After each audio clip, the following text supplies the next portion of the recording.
El primer ministro de Israel asume la responsabilidad del ataque aéreo que mató a varios funcionarios de la ONG World Central Kitchen y el presidente israelí pidió perdón. Este episodio no solo agrava las críticas contra el gobierno israelí por la guerra en Gaza, también supone un fuerte revés para los intentos israelíes de reemplazar el trabajo humanitario que realizaba la Agencia de la ONU para los Refugiados Palestinos, a la que acusa de colaborar con el grupo terrorista Hamas. Soy Jenny Pérez en Berlín para Deutsche Welle. Destacamos. El primer ministro de Israel, Benjamin Netanyahu, aseguró que no fue un ataque intencionado tras anunciar la responsabilidad del ejército israelí en el bombardeo contra un convoy de ayuda humanitaria internacional. La ONG señaló que habían coordinado su viaje a Gaza con el ejército israelí.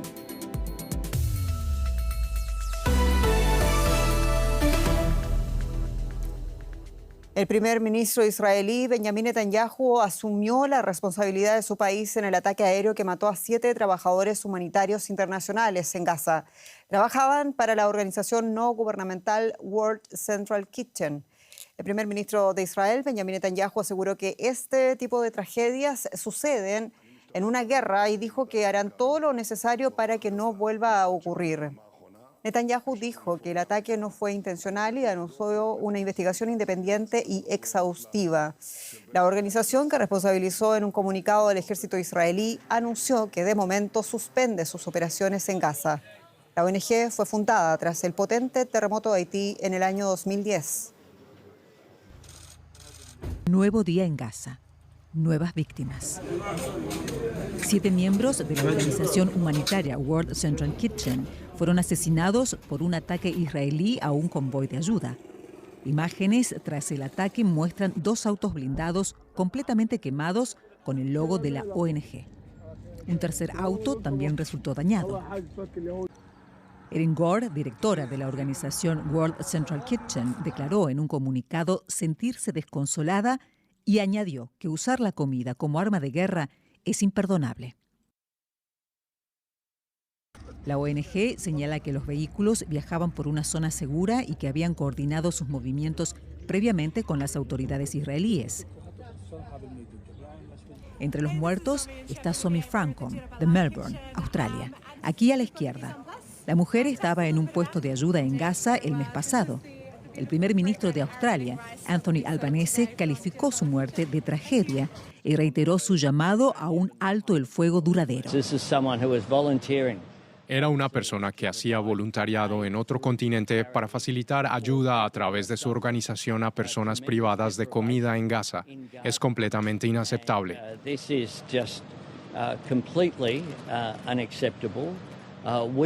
Exigimos una rendición de cuentas completa porque esto es una tragedia que jamás debió suceder. El ejército de Israel declaró que va a iniciar una investigación de lo sucedido.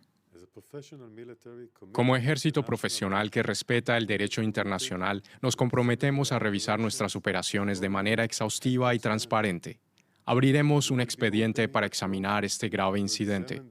Esto nos va a ayudar a reducir el riesgo de que algo así vuelva a ocurrir. Desde el ataque, World Central Kitchen anunció que interrumpirá sus operaciones en la región hasta nuevo aviso. Y a esta hora algunos analistas sugieren que para Israel habrá un antes y un después de estos hechos en Gaza. El periodista independiente Sal Emergui nos ayuda a comprender más esta situación en Jerusalén. En directo, Sal, muchos saludos. Comencemos, por favor, por la consecuencia política. El primer ministro Benjamin Netanyahu salió a reconocer la responsabilidad del ejército de los hechos. El presidente Herzog, en un hecho inédito, pide perdón, pide disculpas. ¿Cuánto complica, Sal, al gobierno israelí este ataque contra el convoy humanitario? Hola Jenny, pues complica mucho, por supuesto. Estamos en una tragedia humanitaria en la Franja de Gaza y hoy una tragedia humana de estas 7 personas, 7 trabajadores voluntarios del World Central Kitchen. Y también es una, como tú decías, complicación. ¿Por qué? Porque los extranjeros también que han muerto son de Polonia, Australia, Gran Bretaña y uno con nacionalidad Estados Unidos y Canadá. Es decir, es un problema más allá de, por supuesto, la tragedia humana de esas personas. También es puede provocar un enfrentamiento diplomático, al menos como hemos visto, una oleada de condenas internacionales, y de ahí la rápida reacción del ejército, también del primer ministro Netanyahu, y hace unos minutos del presidente Isaac Herzog, que ha anunciado que llamó por teléfono al sheikh José Andrés, al sheikh español, que es el fundador de esta ONG internacional, y según su oficina, Herzog le expresó sus sinceras disculpas y profundo pesar por lo que en Israel llaman una tragedia que reconocen que fue un ataque israelí involuntario. Como tú decías, Netanyahu afirmó que esto puede pasar en las guerras, y en Israel recuerda también que errores del ejército israelí también acabó con la muerte de varios soldados, y también recuerdas de los 3 secuestrados israelíes que lograron huir, y pese a que llevaban una bandera blanca en la mano, finalmente recibieron disparos de los soldados. Así que en estos momentos Israel intenta, por un lado, ha prometido una investigación que dice que va a ser transparente, está en contacto sobre todo con Estados Unidos, recordemos, más allá que es el aliado principal de Israel, en Estados Unidos es donde está en la base de esta ONG, y hemos escuchado también las palabras del presidente Biden, también del jefe de diplomacia de Estados Unidos, Tony Blinken, con Israel para exigirles una investigación rápida, y la llamada de Herzog también de Netanyahu, esta intervención de Netanyahu justo después de salir de su operación de hernia, fue lo primero que dijo, fue básicamente para intentar que esta condena internacional no se transforme en un nuevo freno a esta operación militar, porque llega toda esta situación, todo este ataque de drones israelíes de forma equivocada, según Israel, contra este equipo de la ONG, llega en un momento crucial, que es, por un lado, un impasse en las negociaciones para la tregua, y por otro, los intentos de Israel para convencer a Estados Unidos de la necesidad de una operación terrestre en Rafah, después, por supuesto, de la evacuación de los civiles que tanto preocupan, sobre todo a la administración Biden, y sobre todo con lo que ha pasado hace 24 horas en Deir el-Balah con esta ONG, la World Central Kitchen. La preocupación en Estados Unidos y en el mundo es aún mayor.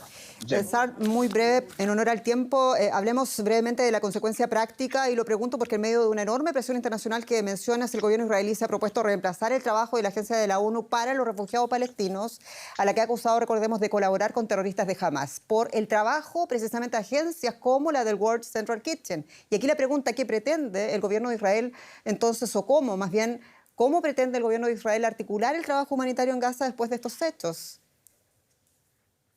Claro, porque es un problema para Israel, porque como tú decías, esta ONG ha anunciado el cese temporal de sus operaciones, y como tú decías bien, Israel quiere que esta ONG y otras sean las sustitutas de la UNRWA en el día después de la guerra para gestionar la Franja de Gaza en todo lo que respecta a la ayuda humanitaria, que ahora mismo es por aire, por tierra y por mar, evidentemente desde Chipre. Así que estemos atentos, Jenny, a ver cómo se puede articular, porque evidentemente con la decisión de esta ONG de cesar temporalmente sus trabajos, y también de Emiratos Árabes Unidos, quien sale perjudicado, por supuesto, es la población gazatí. Es así, muchas gracias, Sal Emergui, en Jerusalén. Y este episodio, decíamos, ha generado diversas reacciones internacionales. En Alemania, la ministra de Asuntos Exteriores, Annalena Baerbock, pidió una rápida investigación de los hechos. También Estados Unidos, cuyo gobierno aseguró que Israel debe probar que protege a los trabajadores humanitarios en Gaza. El Reino Unido convocó al embajador israelí en Londres por la muerte de 3 ayudantes británicos en los hechos, y España se sumaba también a los reclamos de más explicaciones por el ataque aéreo israelí contra el convoy humanitario. En plena gira por Jordania, el presidente del gobierno español, Pedro Sánchez, describió el ataque como brutal y exigió respuestas a Israel. Medios españoles informan que el político socialista, el presidente, confirmó que su gobierno reconocería, además, legalmente a un Estado palestino en julio próximo. En coincidencia, este martes, las autoridades palestinas realizaron su pedido en Nueva York de ser parte de la ONU como miembro de pleno derecho.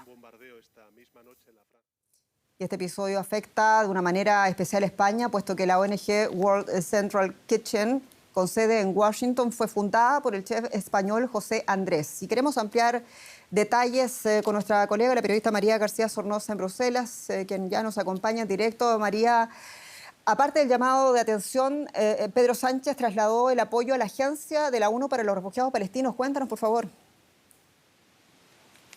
Sí, Jenny, ha dicho Pedro Sánchez desde Jordania que la comunidad internacional no puede permanecer de brazos cruzados ante la tragedia que está ocurriendo en Gaza. España se ha convertido en el azote europeo en Israel. Pedro Sánchez ha pedido una investigación exhaustiva sobre el bombardeo al ONG del chef español, en línea con lo que han hecho otros países como Alemania, también la Comisión Europea y Reino Unido. Como decíais, ha convocado a la embajadora israelí por la muerte de 3 de sus ciudadanos. Sánchez ha vuelto a reiterar el apoyo a la Agencia de la ONU para los Refugiados Palestinos, y es que hay que recordar que cuando Israel acusó a algunos de sus miembros, España fue uno de los pocos países europeos que no solo no congeló las ayudas a UNRWA, sino que las redobló. España ha sido el país que más lejos ha ido aquí en la Unión Europea con Israel. Ha llegado a plantear también la revisión de los acuerdos comerciales por vulneraciones de derechos humanos, y hay que verlo todo esto en el marco de la coalición que mantienen el PSOE con la izquierda de Sumar, que todavía tiene una postura mucho más dura con el Estado hebreo.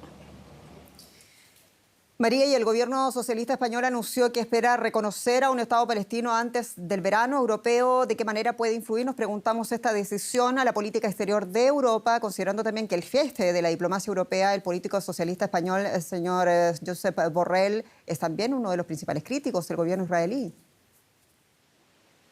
Sí, Jenny, influye y no, porque el reconocimiento de países terceros es una competencia exclusiva de los Estados miembros y no de la Unión Europea, pero no es casualidad que Pedro Sánchez quiera hacerlo en los próximos meses, antes de las elecciones europeas, cuando probablemente Josep Borrell deje el cargo de alto representante. España, por lo pronto, pone 2 condiciones al reconocimiento de Palestina. Una es hacerlo de mano con otros países europeos, y otro que el objetivo final sea conseguir una paz sostenible y duradera. En estos momentos hay 8 Estados miembros que ya reconocen a Palestina como un Estado soberano, y España trabaja en estos momentos con países afines como Malta, Irlanda, Bélgica o Eslovenia. De lograrlo, serían en torno a la mitad de los 27 países de la Unión Europea los que reconozcan al Estado de Palestina, pero es muy difícil, si no imposible, verlo que vaya a ser una decisión unánime a 27, porque países como Alemania, por ejemplo, están muy lejos de ahí. Por cierto, ya hay también reacciones de Israel a estas intenciones. Dice que se trata de un premio al terrorismo y sobre todo de una bofetada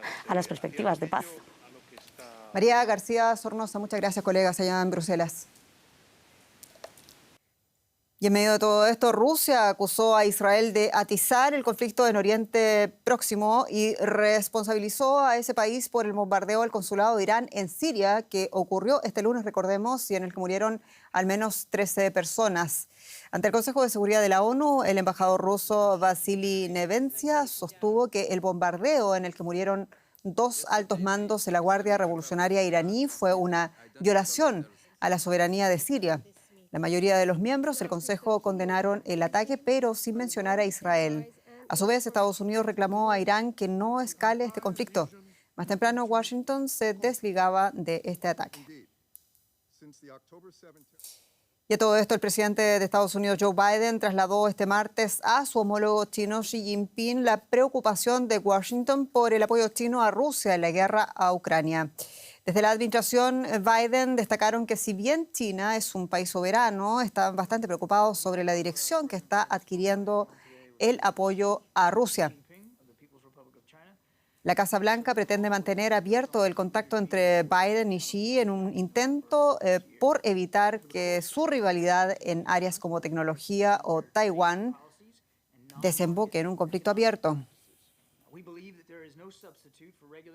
Queremos poner en perspectiva ese tono del primer llamado en mucho tiempo entre los presidentes Xi y Biden sobre temas altamente complejos, como decíamos, la cuestión de Taiwán y el apoyo de Pekín a Moscú. El periodista José Díaz Briceño nos acompaña en directo desde Washington con más detalles.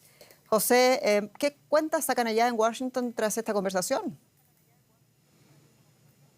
Una importante llamada que, de acuerdo con la Casa Blanca, duró 1 hora con 45 minutos y, como bien dices, abordó diversos temas, y fue la primera comunicación desde noviembre del año pasado, cuando ambos mandatarios de China y Estados Unidos se encontraran en California. Pero hay que subrayar el tema de la advertencia que le hizo el presidente Biden, de acuerdo con un alto funcionario de la Casa Blanca, a su colega Xi, asegurando específicamente la preocupación que tiene Estados Unidos de la reconstitución que China está proveyendo a la base industrial de defensa rusa en específico, y que se origina básicamente después de que Europa y Estados Unidos hayan establecido diversas sanciones a Rusia para introducir componentes de países del oeste occidentales. Y es por eso que ahí entra China, y es la parte donde Estados Unidos le preocupa. El comercio entre Rusia y China creció altamente y en 2022 alcanzó casi los $200 mil millones.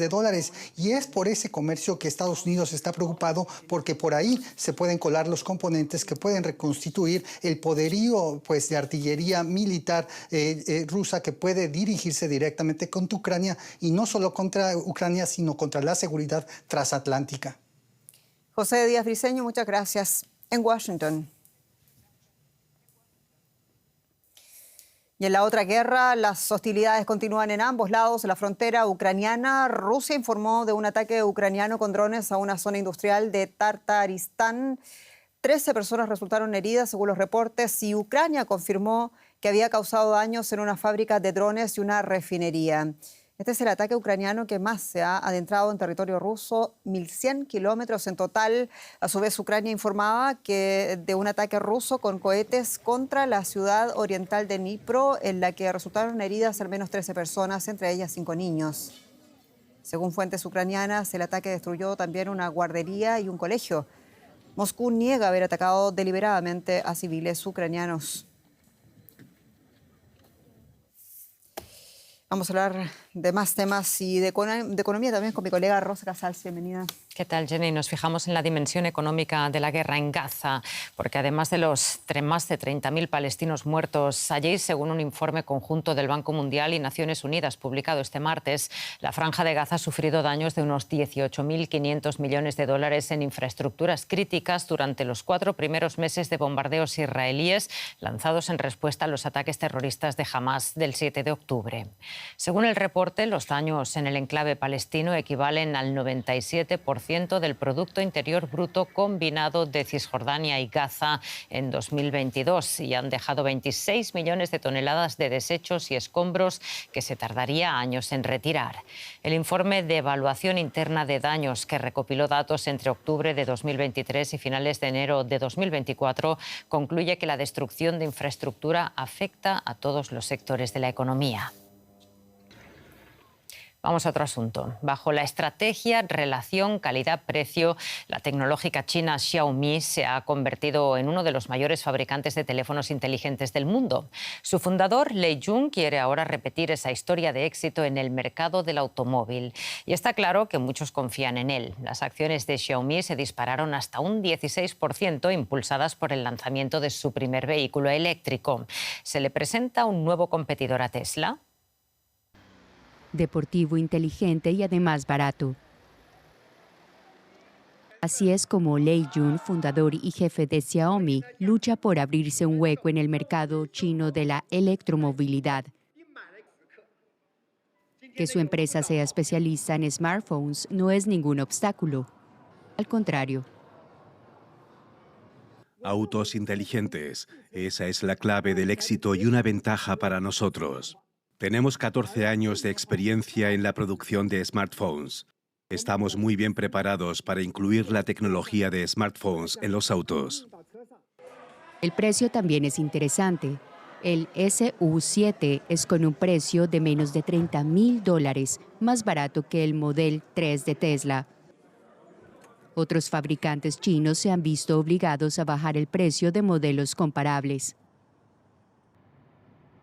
China es el mayor mercado mundial de coches eléctricos y también es el más difícil, con 129 fabricantes.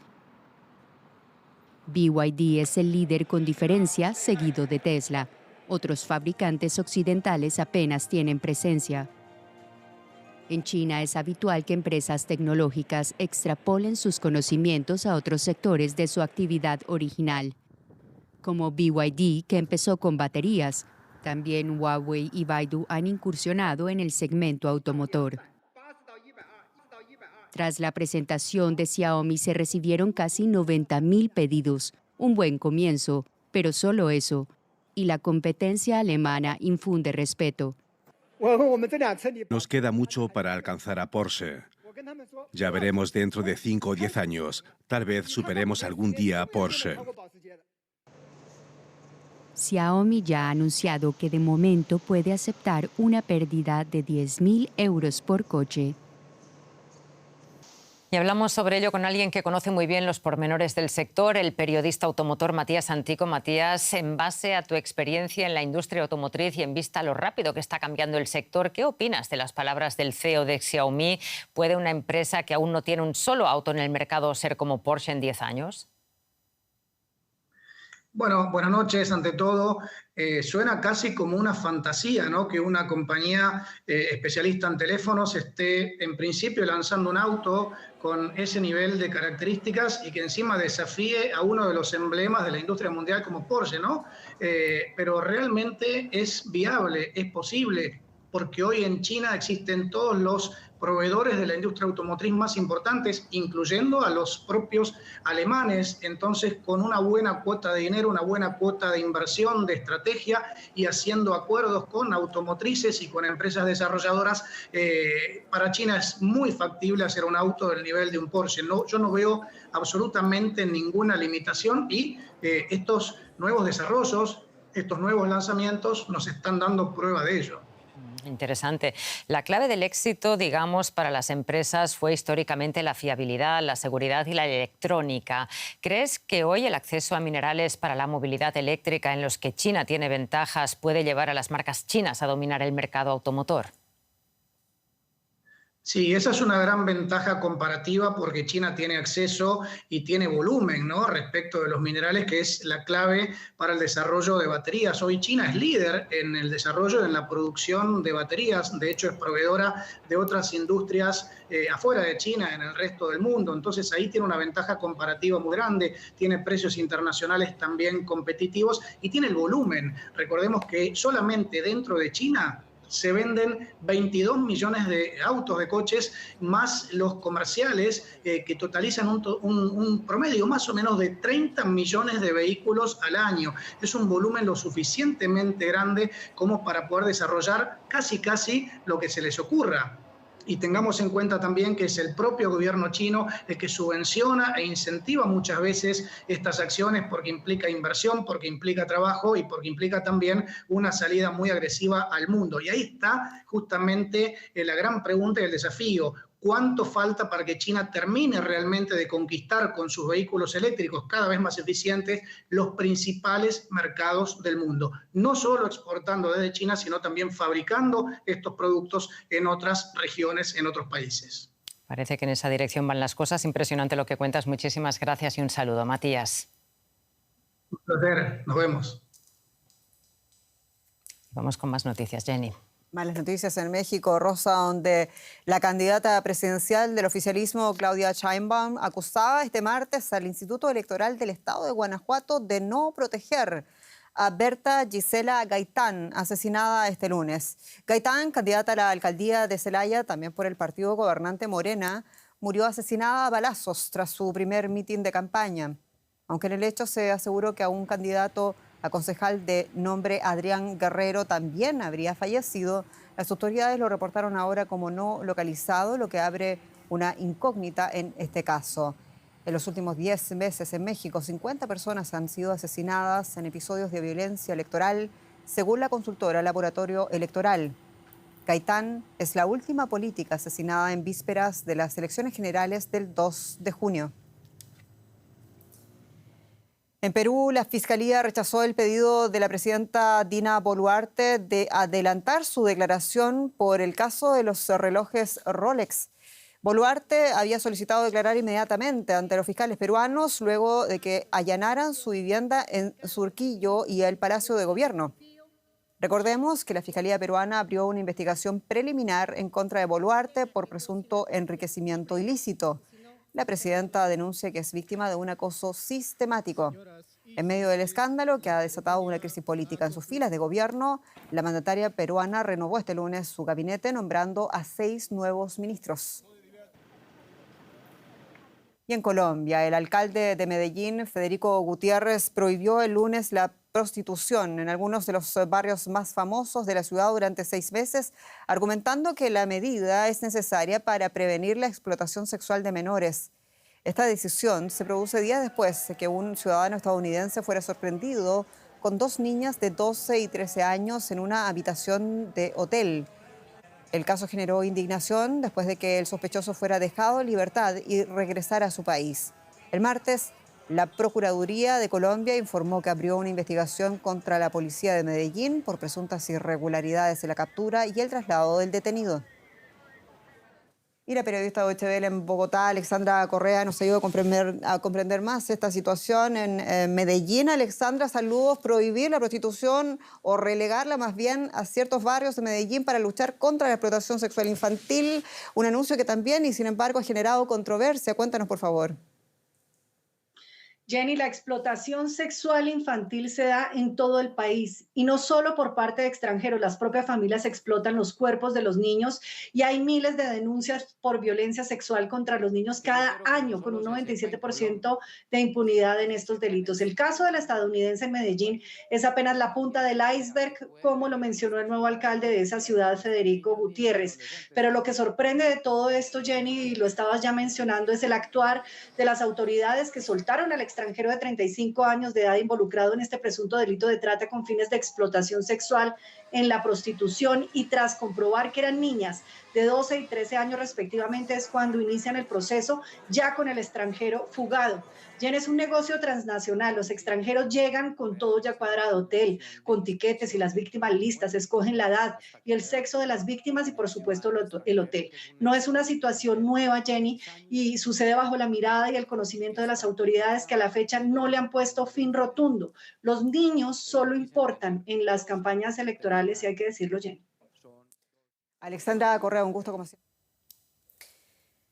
Finalizamos en Baltimore, Estados Unidos, donde un primer barco atravesó un canal provisional abierto tras el derrumbe del puente Francis Scott Key. La estructura se vino abajo luego de que un carguero que había perdido potencia se estrellara contra uno de los pilares la semana pasada. 6 trabajadores, todos de origen hispano, murieron tras el colapso del puente. Y solo tiempo para despedirnos y agradecer su sintonía. Soy Jenny Pérez, esto es Deutsche Welle. Muchas gracias por su atención y hasta pronto.